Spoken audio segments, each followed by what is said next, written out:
Every morning at 6:47 a.m., I would see him sitting outside the downtown Seattle coffee shop where I grabbed my usual Americano before work. The man with weathered hands and kind eyes behind wire-rimmed glasses that had seen better days. His name was Frank, though it took me 3 months to learn that simple fact about the person who would change my life forever. I'm Sarah, and back then I was just another 28-year-old marketing coordinator rushing through life, consumed by deadlines and student loan payments. Like most people, I'd drop $1 or $2 into Frank's worn baseball cap without really seeing him.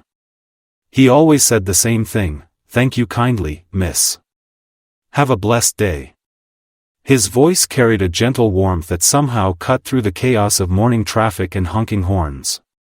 But everything changed on a rainy Tuesday in October when I was fumbling with my umbrella and dropped my wallet right at Frank's feet.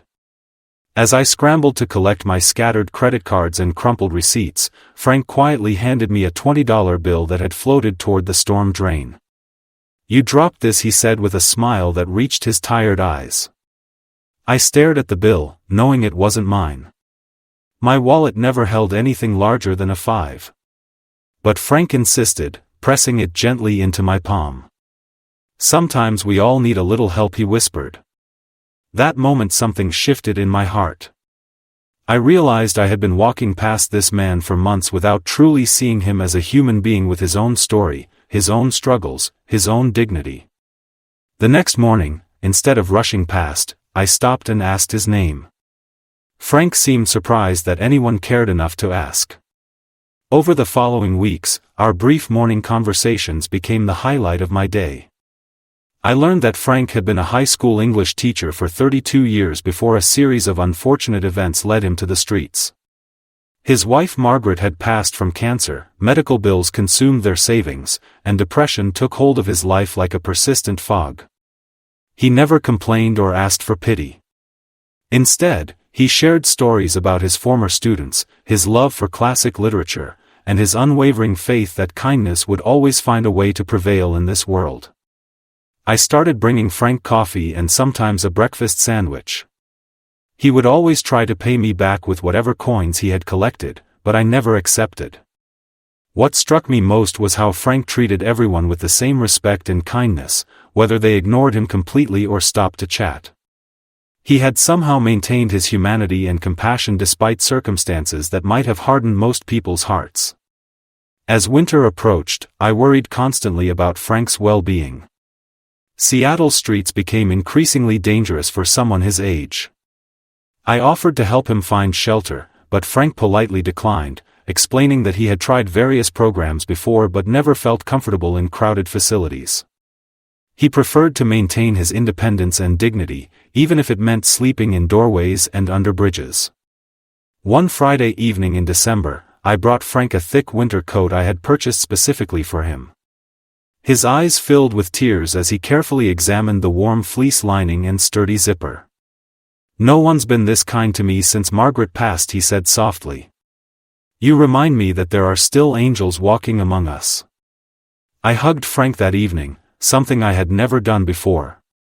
He felt so frail in my arms, but his spirit remained incredibly strong. I told him he deserved kindness and respect just like every human being on this planet. Frank looked at me with profound gratitude and said something I'll never forget: "You've given me more than warmth, Sarah.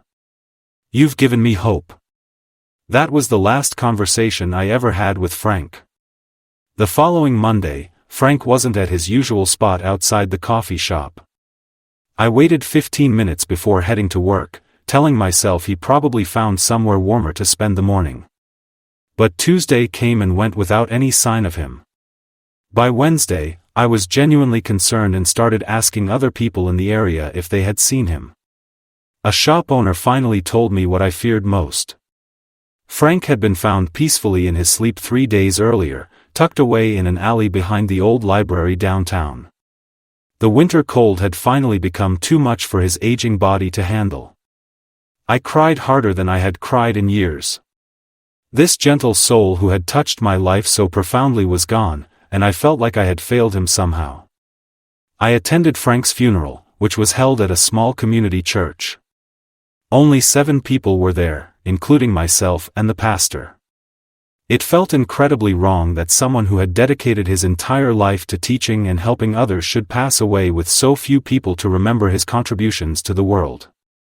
2 weeks later, I received a call that changed everything. A lawyer named Mr. Henderson explained that Frank had left a will, and I was mentioned as the primary beneficiary. I assumed there had been some mistake. What could a homeless man possibly leave behind? Mr. Henderson asked me to come to his office the following afternoon. I sat in his waiting room feeling confused and emotionally drained. When he finally called me in, Mr. Henderson handed me an envelope with my name written in Frank's distinctive handwriting. Inside was a letter that I still read whenever I need reminder of what really matters in life. Dear Sarah, if you are reading this, it means I have passed from this world to the next. Please don't be sad for me.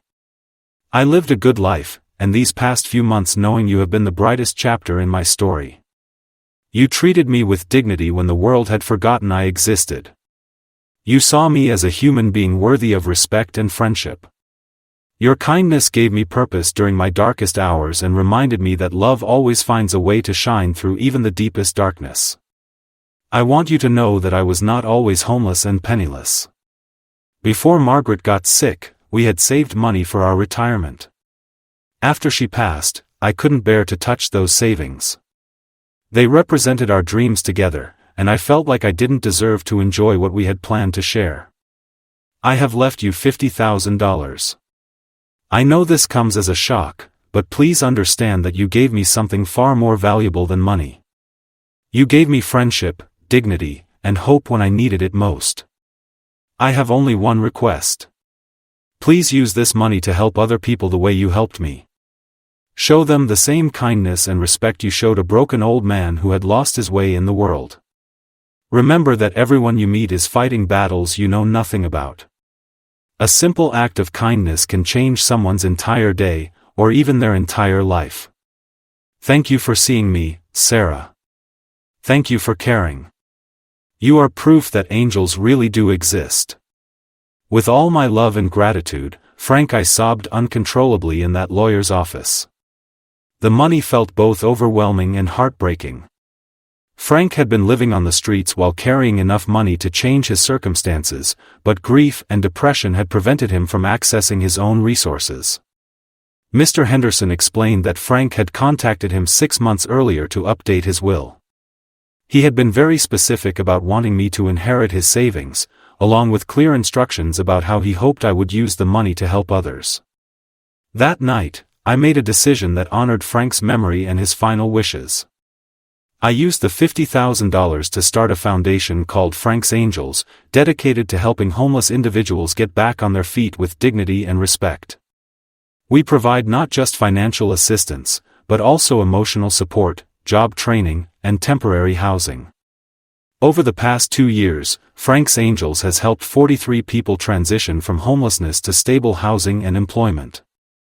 Each person we help receives not just practical assistance, but also the message that they matter, that they deserve respect, and that someone believes in their ability to overcome their challenges. I think about Frank every single day. His lesson about treating every person with dignity and compassion has become the guiding principle of my life. That homeless man taught me more about humanity and kindness than any book or teacher ever could.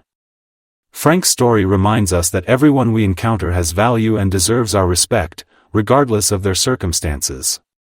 We never know what struggles people are facing or what gifts they might have to offer the world if given the opportunity.